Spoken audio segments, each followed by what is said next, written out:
More on this, we're joined now in the studio by Ammar Kahf, who's the Executive Director of the Omran Centre for Strategic Studies. Thank you very much for coming in to talk to us. How surprising is it that this convoy has come under attack? Not very surprising. The regime forces and its allies are very fragile. And unfortunately, the Russians have been investing in a failed system, in a failed military, in non-state actors that cannot be controlled. If we're talking about ISIS as a threat, you have at least 41, some estimates up to 62 militias on the regime side, which are way far more aggressive and uncontrollable than other forces. And imagine the threat of ISIS that has been threatening all over the world. Imagine if those go uncontrolled. And so I'm not very surprised. Unfortunately, the Russians are unable to guarantee. Now they've threatened that they would shoot anyone who threatens those convoys. I'm not sure how serious they are in this, but this is an unfortunate situation. Do you think Moscow is going to be angered by what's happened here?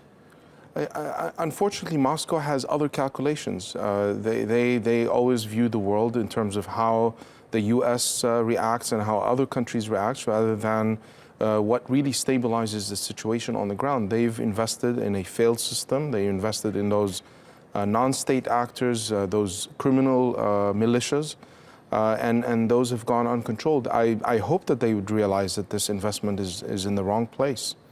Their investment has led to the Syrian regime, it appears, almost certainly recapturing Aleppo. What do you think is going to happen next, not just in eastern Aleppo or the city there, but the context of the war as a whole? I remember Assad said that he wants to reunite the entire country. I mean, capturing territory without its people is really not a victory. So even if he goes to other regions to recapture Idlib or say other regions, it will be massive bloodshed and evacuations of people and complete demographic change, which will impact the refugee pouring into other countries. It will impact security on all countries. You see ISIS going to Palmyra again, threatening Turkey in that sense. And so the situation is very volatile and very fragile. And so when you talk about supporting the regime, there is no unified structure for this so-called regime. There is no state structure. It is all controlled now by militias. Because a number of these people being evacuated from eastern Aleppo, I believe, are heading potentially to Idlib. And if the regime then turns its focus on Idlib, it goes after those very same people that are being evacuated. I mean, the first reports that they were being sent to northern Aleppo. They might be sent to areas of the Euphrates Shield, perhaps. These are all options that are still available.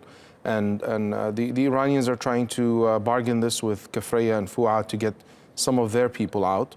I'm not sure how there's so many partners or so many actors on the ground that are conflicting on the side of the regime.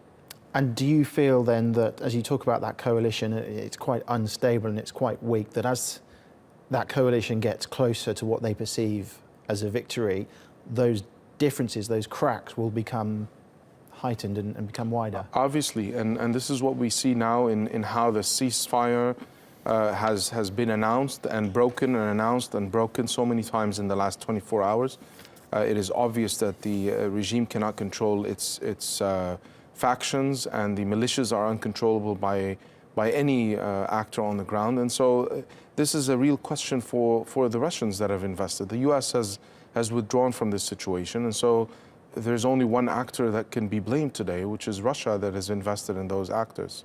Okay, thank you very much, Ammar Kahf. Thank you for coming in and talking to us. Thank you.